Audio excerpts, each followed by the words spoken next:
Ah! Ah, la, la, la. Ah, la, la. Ah, ah, ah, ah, bleh. Lethal shark. Do, do, do, do, do, do. Happy Tuesday. It is February something before Valentine's Day. Let's check the date. It's February 10th. And hello, ladies and gentlemen. Hopefully, everybody had a good weekend. It was rather casual for me. I enjoyed it thoroughly. Not very often do I get to have a simple weekend, able to relax, catch up on things, and so forth. So it was a good time. Good time. Again, hopefully everybody had a good weekend yourself. The weather is nice. It's on the upward trend, hopefully a continual upward trend. But we'll see what happens beyond that. As I quickly mentioned, we are about a week out from Valentine's Day. As a friendly reminder, we do gift cards and things of that nature in case your SO, significant other, enjoys comics and or collectibles and might enjoy something from here.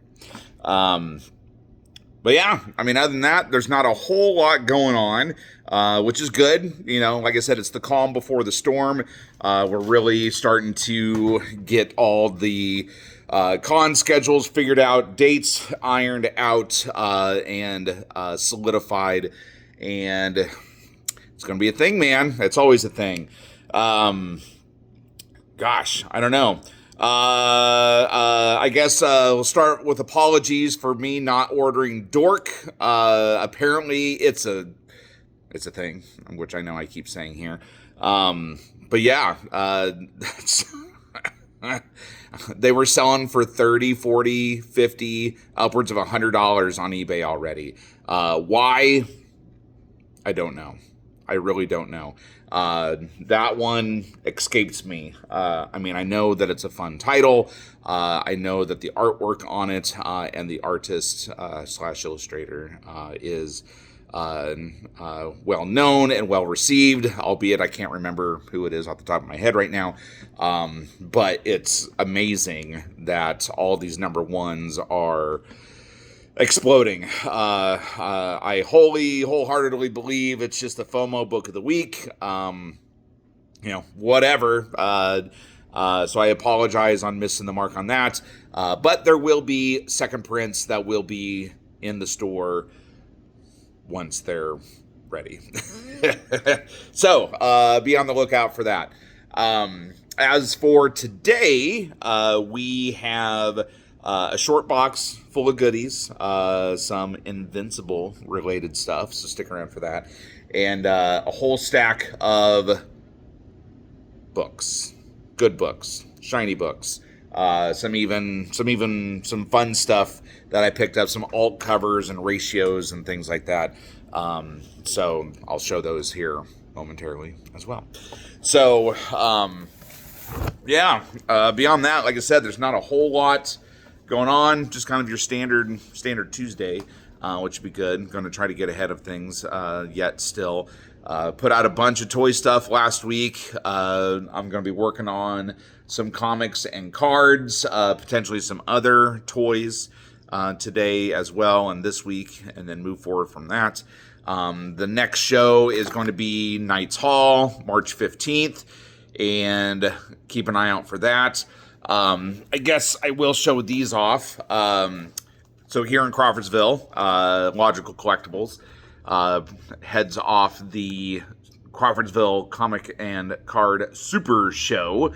That's going to be April 11th, 2026 at the Montgomery County Fairgrounds. So make sure you add this to your date. Should be fun. Anyway, so as far as today's stuff is concerned, a lot of random stuff. It's a lot of random stuff. It was cool things, stuff that I knew that I had holes in the back issues. So I just went ahead and focused on filling in some long boxes here and there, and just kind of see what happens. Wild Thing 0. So this was a Wizard giveaway that was, inside of a Wizard magazine, right? Dark X-Men #1. Notice the Comic-Con exclusive. So this is a black and white or sketch cover exclusive for Dark X-Men #1. New X-Men #129. Second appearance of Phantom X, which if you're reading... what? No, that was... Never mind. He's not in one of the new books. I think it was in Revelation, the Revelation storyline, but I was getting that confused with something else. And then here is a stack of Teenage Mutant Ninja Turtles, starting with issue 140 and going through 149. So it's all sequential here. But what makes it significant is these are the covers that were done by our buddy Gavin Smith, which will be here soon. Will he? Will he? Yes. Yes. Yeah. So these two aren't Gavin. This is not Gavin. That is not Gavin. That is not Gavin. that is Gavin. That's Gavin's last one. And if I remember correctly, this one, he told me a bit of turtle lore. Apparently, this was the first issue that all of the turtles wound up on the same page. He actually did a full team shot. So he had Casey and April and Venus and Jenica and, the four primaries, Splinter, and I think there was even a couple others. So he got a little street cred on that for himself. Some cool Batman stuff. That's the Gray Ghost. This is also the first appearance of Red Claw from the animated series. This was, these are the lenticulars, where they started doing Doomsday Clock, the crossover with the Watchmen, and so forth. Here are a couple of random G.I. Joes. So you got G.I. Joe 28, 35, and 54. All kind of mid-grade reader copy things. So, I told you, this is a box of random stuff. Until we get to the end here. Following the 80s nostalgia, Sectars, right? Number 5. He-Man, this is based on the movie. So this is Motu, the motion picture #1, right? And then a chunk of Transformers. So there's 3, 7, 12, 14... and then the movie #1, which is, I believe this is the first appearance of Omicron in that one, if I remember correctly. G.I. Joe Transformers #2, and then Transformers Universe #2. So, again, just some random Transformer stuff. A couple really cool Moon Knight #1s. So this is the first Mr. Knight. This is the one where... he's got the almost like the ski mask kind of look, and he's in a suit and so forth. And then this is a Steve McNiven #1 variant. So if you like Steve McNiven, it's good. It's a good book. What If #108. This is a significant book because they did a what if Carnage possessed the Silver Surfer in the story, and then they wrote that story in Amazing Spider-Man. So, if you guys didn't know,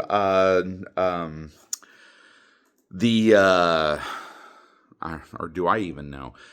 What If tends to be a catalyst for new ideas and special ideas that they'll kind of toy around with, kind of flesh out storylines and so forth.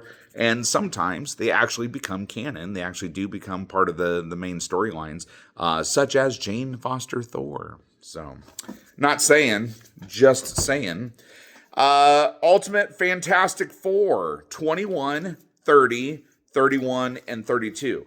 And you may sit there and say, well, why are those significant? Well, my friends, this is the first cameo of Marvel Zombies, right? So that's a big deal. That's the first cover of Marvel Zombies. And then this is just the rest of the story of Marvel Zombies, right? So, if you're a Marvel Zombie fan, grab it. It's a great Great little, cool little thing that's obviously still going. Marvel Zombies is still a thing. Marvel Comics number 1000. This is the Ron Lim variant, if I'm correct. Yep, with Infinity Gauntlet cover. So that's pretty cool. Marvel 2-in-1 annual number 7, starring The Thing. Or this is an annual. No, it is annual. Yeah, it's 2-in-1 annual, starring The Thing, number 7. What makes this significant? It's the first appearance of the Power Gem that obviously became part of the Infinity Gauntlet. So, it's kind of cool seeing all these little side stories that you may or may not, be fully aware of, but they all have some kind of significance in the grand scheme of things. That's what makes the universe, the Marvel universe, the DC universe, all these stories you think that are just, that's cool. That's a nice little, I'll read the little mini series and see what happens. Well, guess what? And it just had a first appearance of a character that is kicking ass in the main continuity over in Fantastic Four or whatever. So obviously this is a precursor to the much grander things, and things that have blown our mind cinematically. Doom fans, I don't know about you guys. I was quite upset that there was no movie trailers during the Super Bowl. I was sitting there every commercial break, and I was telling my kids, like I said, okay, sit down. We're going to see Spider-Man. We might see Doom. We might, who knows? Nothing. Absolutely nothing. I was a little perturbed by that. I was really looking forward to it. They even had an article yesterday where they announced that that's the first time in 16 years that Marvel hasn't debuted a trailer of some kind. Of course, the article kind of speculated on, the Doomsday trailers being leaked and, this, that, and the other, and they were just kind of let that ride, blah, blah, blah. I don't care. I wanted a trailer. I was really looking forward to it. That's every year. If I don't watch the Super Bowl, I always watch the trailers, and I always do my YouTube and Google search for whatever movies got debuted. There's nothing. Disappointing. But anyway, on the Doom tangent, little mini series from the mid 90s. Here's Doom number 1, right? And then The Emperor Returns, number 1, 2, and 3. Cool things, mid-90s stuff. Let's see, a couple of random Blades, right? Those are from the Volume 2 series, not the Volume 1. So keep that in mind if you are curious about them. This was a fun little pickup. You horror fans, how about Silent Hill Comics? Yes, Silent Hill. So this one is Past Life. That's 1, 2, 3, and 4. And then this one is Sinner's Reward, which is 1, 2, 3, and 4 on those as well. So you have your full mini series of both these story arcs. There's several of them for Silent Hill, which is kind of cool. I enjoyed seeing that. But there's not, it's not a huge draw, which is, it's neither here nor there. Speaking of horror, here's Pinhead versus Martial Law. Nice, fun foil cover. So this is number 1 of 2. Here is a cool Aliens trade paperback. Notice the cover. Super beautiful. I almost kept that for myself, and I was like, what am I going to do with Aliens? I don't necessarily keep Aliens. And then Hellraiser Bestiary, number 1 of 6. That was just a random issue that I had for those. Now, this is another fun one. How about Marvel Age number 41, depicting the late, great Stan the Man Lee. All of these picture covers that they did kind of in the 70s and early 80s, they have skyrocketed in price and collectability, because it's the man. Miss him all the time. I wish I could hear all kinds of new interviews and things, but sadly we cannot. Not until we meet him at the Golden Gates ourselves, right? Motu Revelation 1, 2, 3, and 4. With the He-Man movie coming out, I'm expecting a big surge in He-Man desirability and people seeking it out. So, cool little miniseries that you can get your hands on. Judge Dredd, if you're a Judge Dredd fan, just some random issues starting at number 4. And then working your way up to number 29. So just some random things, random bits. Let's see. There is a handful of Spider-Man that I pulled out. So the big one being there's a 692 variant cover and then a number 700, which 700 was the what was that? Was that the death of Spider-Man, I believe. I just remember it was a big issue. It's a collage issue, which they have remade several times. But just some random, Spider-Man. Most of it in the 90s, early 2000s. In the 600s, 500s, primarily. So if you are looking for any of these things, late Spider-Man stuff, let me know. This is all Volume 1 stuff. I'll shoot you the numbers that I have. But again, it's in the 600s, 700 or 500, 600s. This is the 692. This is a variant cover, right? So that one's a hot one. There's a Morbius, Doc Ock on his deathbed, 698, and then the number 700, which is also a big book. This one had some damage on it, unfortunately. So I put it around a 6.5, but it's only $10. So if you don't want to pay through the nose for another one or for a other one, got one that you can get. It's a nice hole filler. A couple Venoms. Both of these are 35s. One's a first print, one's a second print, right? But those are the big boys. Anniversary issues.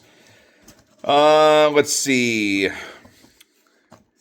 More Spider-Man, Ultimate Spider-Man. So those are fun, but it's not anything super significant. But if you're looking for Miles Morales Spider-Man, let me know.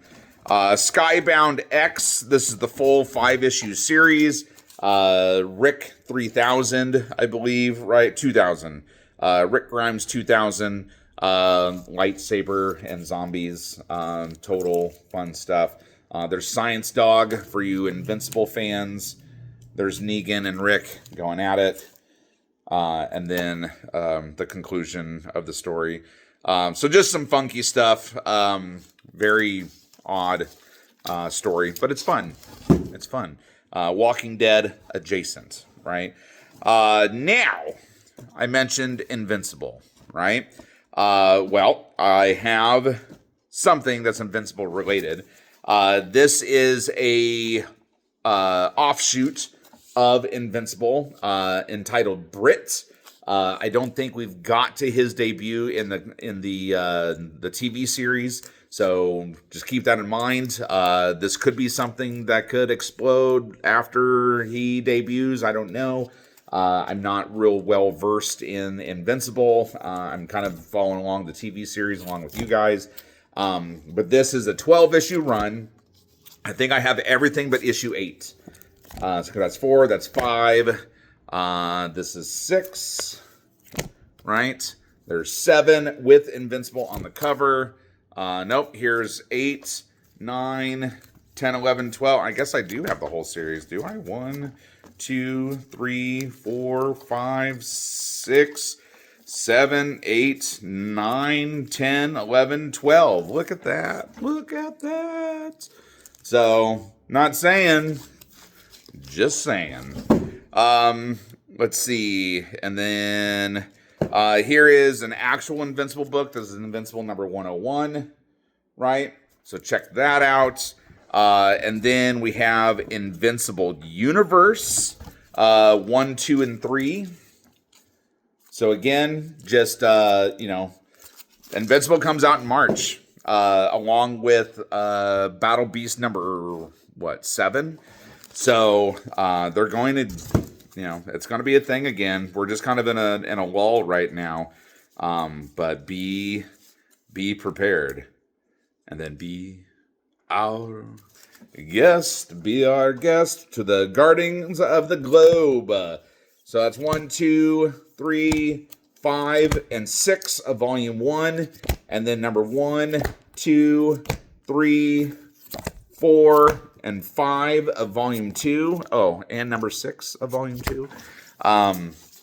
So if you want some affordable Invincible, especially these kind of side quests, side story stuff, before it potentially explodes or the bubble, comes about in March, get it while you can, because it was a thing a year ago, and the prices have kind of leveled off and gone down a little bit because the surge, my friends, has diminished.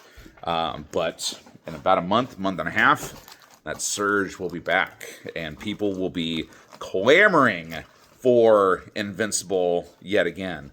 I did re-up on some trade paperbacks, the hardback books, the actual stories. So if you want to grab those before everybody else starts to rebuy all the Invincible stuff, I got you. And then these I picked up from a buddy of mine that is, he runs an online store. He does a lot of cons and stuff as well. He's the undisputed comic king. But I picked these up from a sale that he had over the weekend. He had a surplus of things. And I picked these up for some of my guys. So you have Black Cat cover for Amazing Spider-Man 49. Notice the symbiote is just one of those covers. This was before I opened my store, so I didn't have the opportunity to get that for me. But I got it for you guys in case you're interested in it. And then just another beautiful Black Cat 57, right? And then you Alien fans, this is a Virgin Alien cover. This is Alien number 1. It was the Comic Mint exclusive. But that is just a beautiful, beautiful cover. So you Alien fans, if you want it, just let me know. I only got one. So that's it for those books. Now, as far as some other goodies, there's a few books in here that are adult themed, if you will. Anybody that knows what they are, cool. You can hit me up.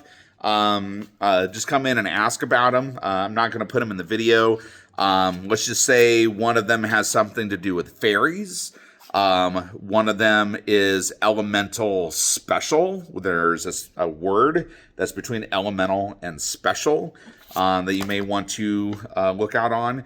And then there's another book called Genus. So if you're familiar with a comic book series by the name of Genus, I have a very hard to find book there. So not going to put them in the video, but know those names.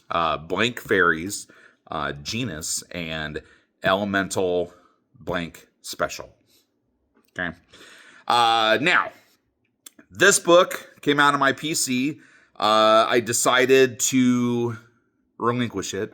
I was going through trying to downsize. I had this cover and another cover. I decided to keep the Jim Lee cover for myself, but I am giving up the Red Hood number 1 foil cover with Huntress.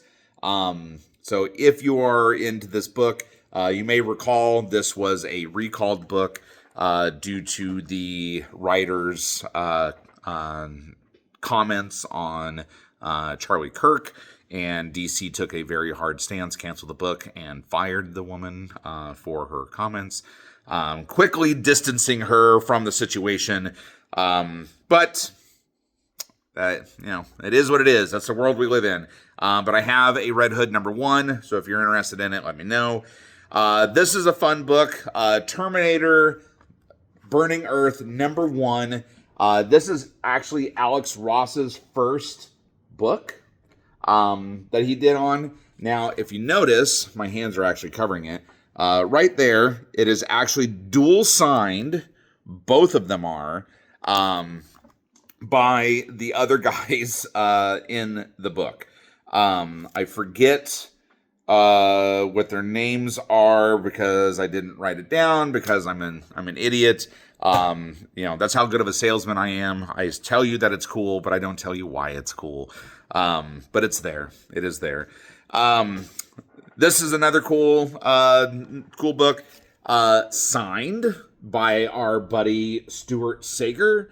So notice XO Man of War variant cover #1 by Stuart Sayger, signed by Stuart Sayger, comes with a certificate of authenticity by Stuart Sayger, and then a Virgin cover done by Stuart Sayger, and so forth. So if you want one of those, they're beautiful books, absolutely beautiful. This one is a cool book. This is Walking Dead #1 variant by Stuart Sayger, autographed by Stuart Sayger. See right there, Sayger in purple. So if you're a Walking Dead fan and want something to add to your collection, there you go.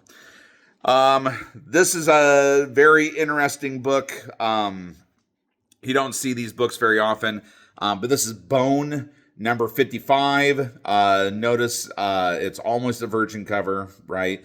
But it is autographed and remarked by Mr. Jeff Smith. Okay, pretty rad, right? It's a very cool book. I love the fact that he remarks his signatures in his books. But yeah, Mr. Jeff Smith, and it's also autographed in the bottom corner as well. Rob Liefeld, you know the name, you know his impact on comics. Here is Extreme #1, autographed by Mr. Rob Liefeld. So you can see right there, right across the top. Yep, there you go. I'm trying to get the sheen on just right. He always tends to sign in like gold marker, so it kind of blends in a little bit. But that is a Rob Liefeld signature. And then, last but certainly not least, 4 more signed books. Are you sensing a theme? I told you last week there's going to be a theme to this week. This is the theme. Everything is signed, or at least a lot of it is signed. Green Lantern 48, First Call Rainer. 49, classic cover, all the rings and so forth, right? Number 50. And then this is number 81. Number 81, green foil cover, all signed by Mr. Banks. Beautiful covers, beautiful books. I am very tempted on getting this one slabbed unless somebody actually wants it. This is the First Carl Rayner book. The book is in beautiful condition. Like I said, it's autographed, significant book. This one I'm tempted to as well because this one is a direct edition, a newsstand edition. I say that because it can be special to you, special to me. And then this one is special too because that is the DC Universe logo. We've talked about it in the past, specifically with the Batman books a couple weeks ago, where they did the little multi-packs at KB Toys and Toys R Us and so forth. And the little dual packs had a special print run and a special insignia on the cover, which is the DC Universe logo. Very hard to find, very small print run, and it's signed. And it's a beautiful book. So, anyway, if you're a Green Lantern fan, looking for stuff to enhance your Green Lantern collection, and your connections for that matter, I can be that connection for you, and let's get those into your hands. So, that's what we got for what's in the box today. Hopefully everything went well. Sorry for all the ums and uhs and stutters, but that's just how I operate, man. Sorry about it. Have a good day. I will see you guys tomorrow. And by the way, Absolute Batman number 14, second prints tomorrow. Okay, Excelsior.